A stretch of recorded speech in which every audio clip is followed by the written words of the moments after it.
experience or a negative perception of church people, or faith, Christianity as a whole? Maybe, or as a teenager, sometimes we as teenagers, all we want to focus on is the hypocrisy because we don't really be there, so we got to make a reason.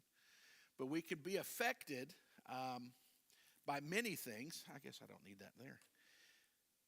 And just to come to faith, just to put our faith in Jesus, or just to listen to the Jesus message, may take faith and for us to come out of our comfort zone. Is there anyone here that thought that Christianity was just a book of do's and don'ts? Yeah. Because that's the way a lot of times it gets sold, right? Christianity is defined by what you don't do. If you grew up in a Southern Baptist circle, you don't dance. You don't dance.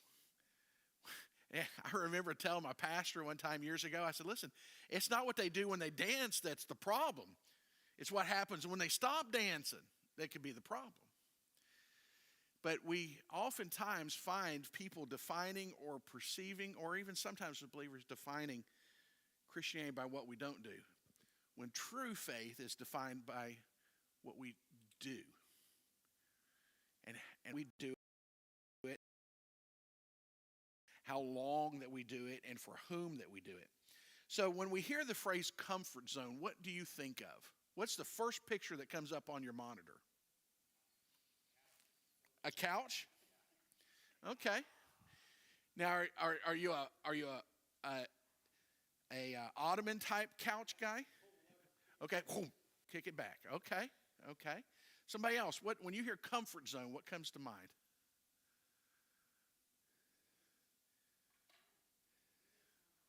What's that? Just home. Just in the building. Okay. There's Fluffy there. So just at home. Yeah. Somebody else.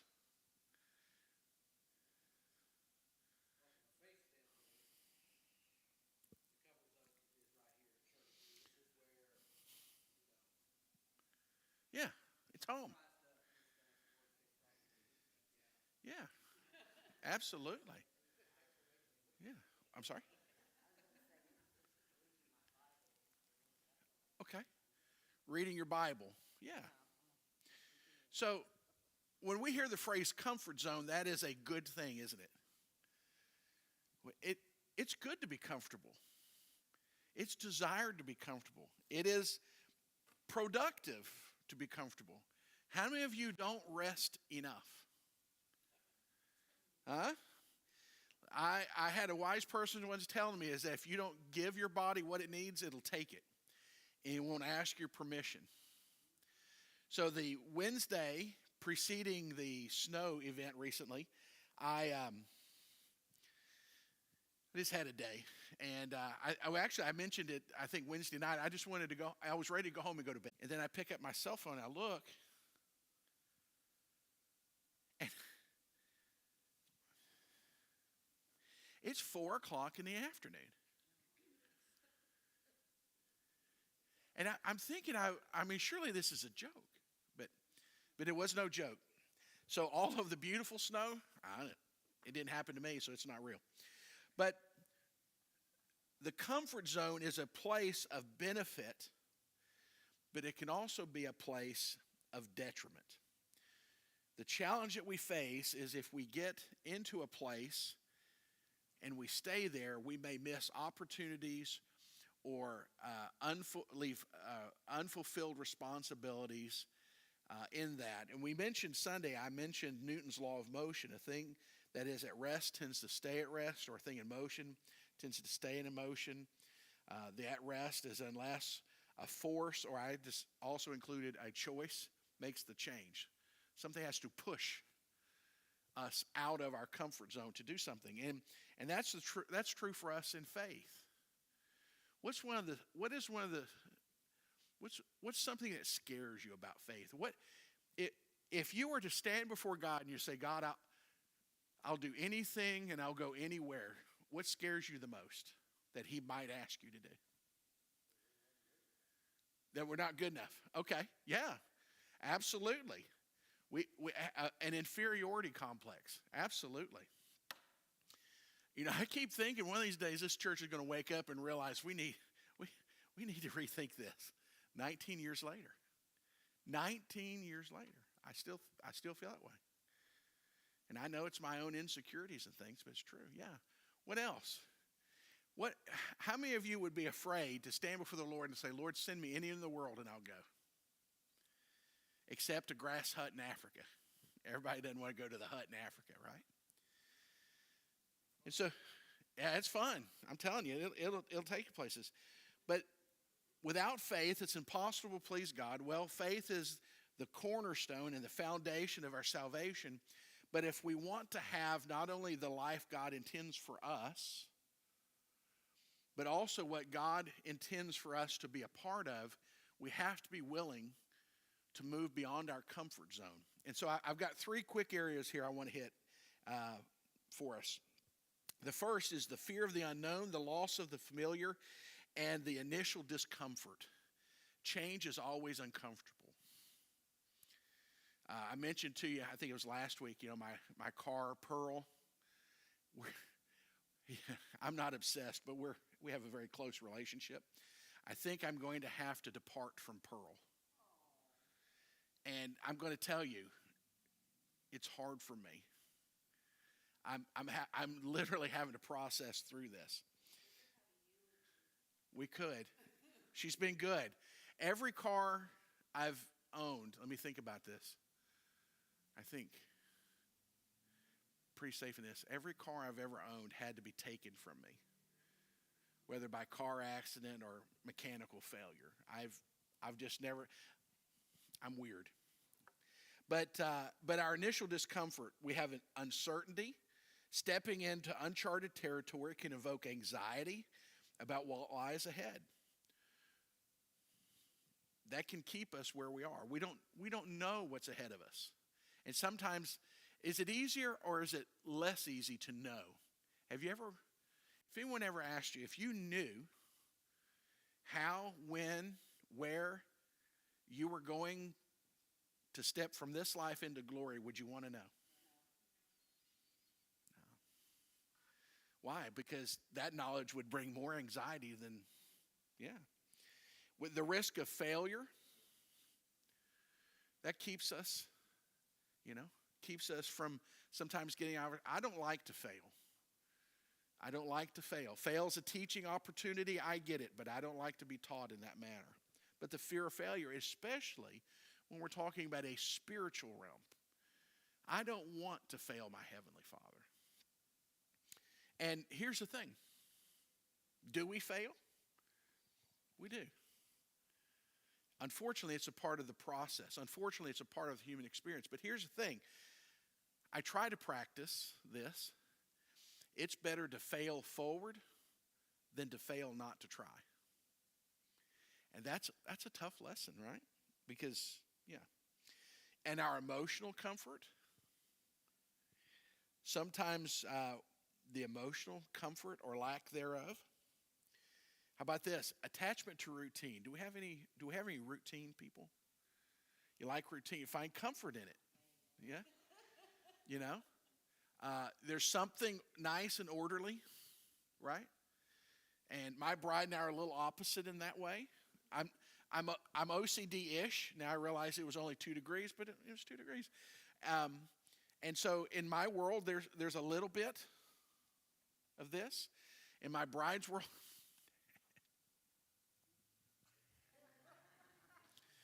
some guests here, and they were the young couple over there. And he says, I didn't even see him. I said, Ronnie, you were looking right at him. It's crazy. But the familiarity of routine can sometimes hem us in to the comfort zone. Feeling out of place or fearing feeling out of place. Or how about the learning curve? My grand girl, man, she's smart as a whip, but one of her challenges she's going to face, I can see it already, is she wants to master it the first time. She doesn't like the learning curve. And, you're like, listen, no one masters it the first time. every time. So we see that if we're not careful as believers, the fear of the unknown, which there's a great deal of, the fear of the loss of familiarity, the routine, and then the initial discomfort. When spring comes, we may go out and we'll work in the lawn or in the garden or in the flower beds. And then 2 days later, you're going to feel like someone mugged you with a baseball bat. Because muscles and movements and things haven't been done during the winter. And so there's that initial discomfort. And then once you do it, it gets a little better. Which of those do you think may be one of your greatest challenge? Uncertainty, risk of failure, emotional comfort, the routine, or the learning curve? Which one of those would be, you think, your greatest challenge? Learning curve? You just like to know it.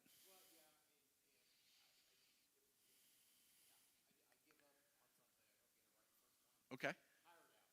Yeah. Well, never mind then. What was yours? Fear of failure. I don't like to lose. I don't like to fail. Especially if someone can see me when I do it.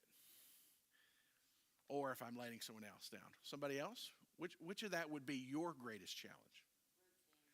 Routine. Okay, so routine is a challenge for you. If it's so systematic, you're going to get bored. Okay. Yeah, the maypole, and you're like, okay, yeah. Now, what's interesting is there are always those, right? As a sanguine personality, being around people brings me energy. But you may be more of an introvert. And the further back you are, the more comfortable you are. And it's interesting. It's an interesting thing. It takes us all. And so we see that there's the discomforts. And second, we see self-doubt, risk, and setbacks. There's the lack of confidence. Can I do it? Think about how little in your life you would do right now if you had only done the things you knew you could do. Think about that. Think back over the decades of your life and think about all the things that you would only have done if you knew you would succeed in them. That's not a very big pot.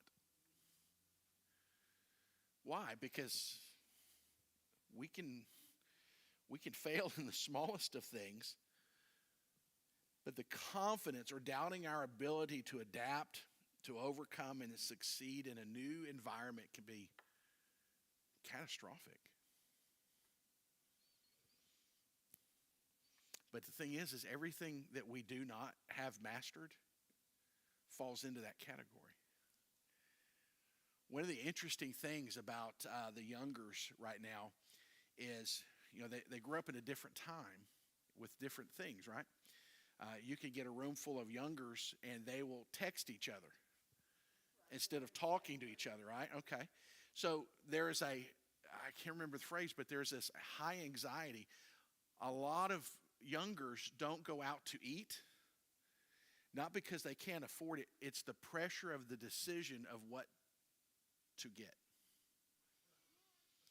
Because you have multiple choices and the fear of choosing the wrong thing.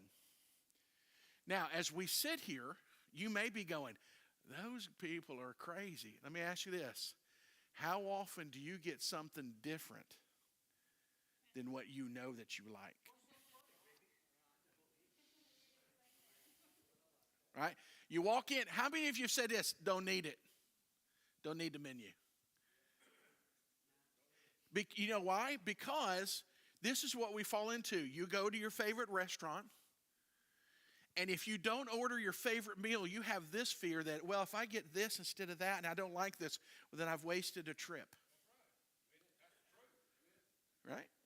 So it's real. And so we have that challenge.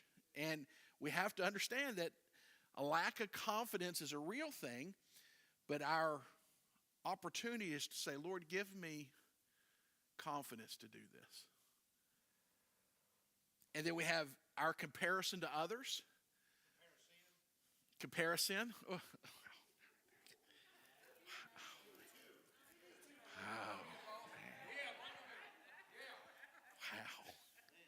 wow. Ooh, I get right. But isn't it pressure to revert to the old way? It's easy to fall back into bad habits, isn't it? You know, we talked about Quitters Friday, right? I mean, old habits are easy to fall into.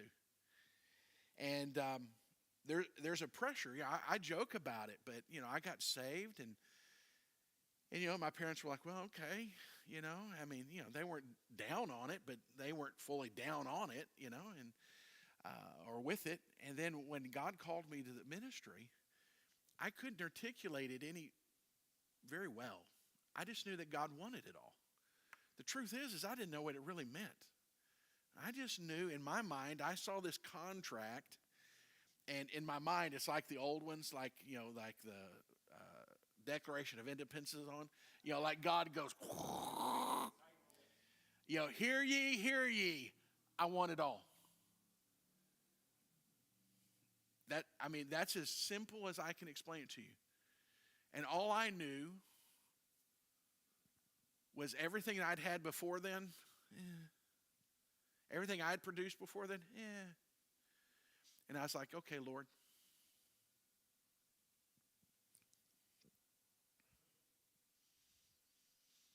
And he's been filling it in ever since.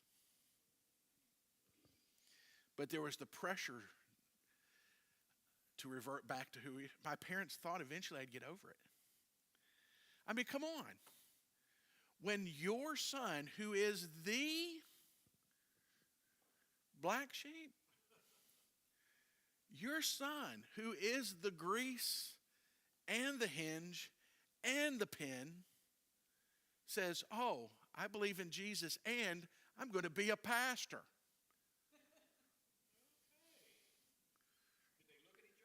Well, and I'm sorry to confess to you that I wasn't the kindest, gentlest new believer.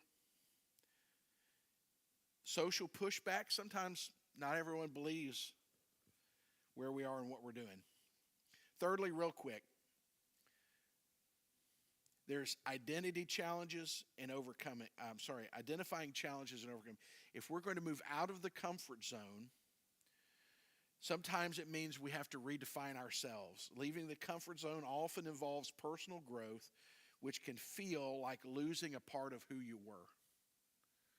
When I got saved and I actually tried to walk with Jesus, all of my friends left. All of them. And like I said, I wasn't the most easy to be around, but still, you don't get called to do stuff anymore. Now, Scott is the exemption to the rule because he was away and then he came back, but all of, you know, and you're like, okay, I've lost a part of me.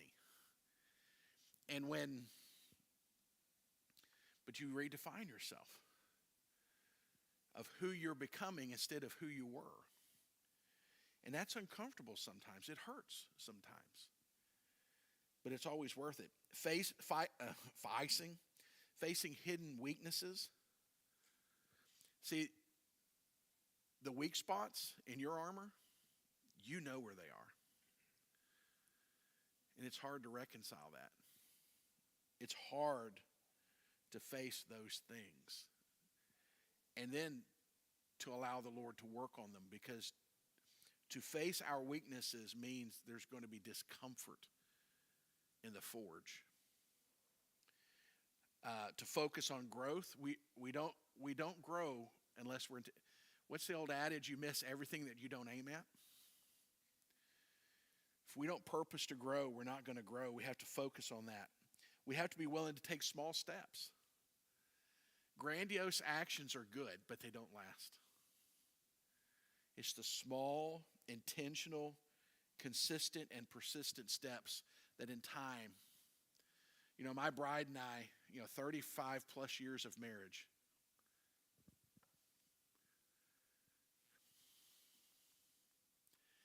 and it was small and incremental. I mean, think about it. Think about, when you're 18. How old are you? 25. Oh, to be 25 again. 25.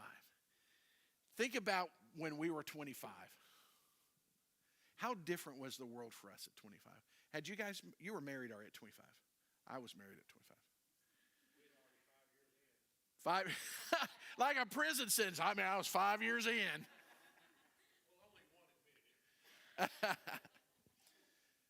But, now we look, and Stitch, how long have you guys been married now?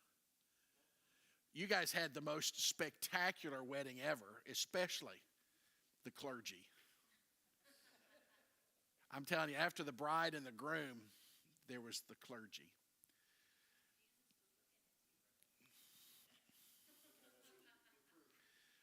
But it's the persistent and consistent small steps that add up to incredible things.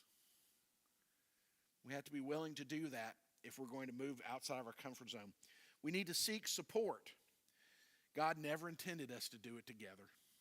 We're better together, aren't we? Even in our weaknesses and our uncertainties, when we confess our frailties, we're better together. Not only do we need to have the courage to step out of our comfort zone to share our weaknesses, but to give people permission to share theirs with us.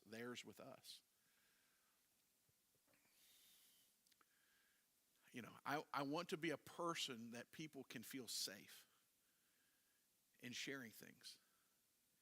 But you have to have a willingness and an intentionality with that people can share with you those things. Because it's hard. There's not many of us that like to admit our weaknesses, our fears. But when we can, we're better. And when we can with other people, we're better. And unfortunately, in the church, sometimes we wrestle with that. The outside world says that Christians are the only ones that shoot their own wounded. And sometimes if we're not careful, we have to be careful. But we have to build a place where we can be honest and open and transparent and supportive in those areas and seek support. We need to practice resiliency. We can't quit. You can't quit. Man, if you quit, you're going to quit soon. If you quit, it's been my experience, it's harder for a comeback in the Lord than it was to get started in the Lord. I don't know why. And it's like disagreements or hurt feelings or things. It seems like inside the church, they hurt faster, deeper, and longer. I don't know why, but they do. Then lastly, we need to reframe fear. Fear is an opportunity for the Lord to show you not how great you are, but how great He is. All right, Digital Church, we love you. Let us know how the screen is tonight. I'm sure Josh has probably already sent that to you, but we love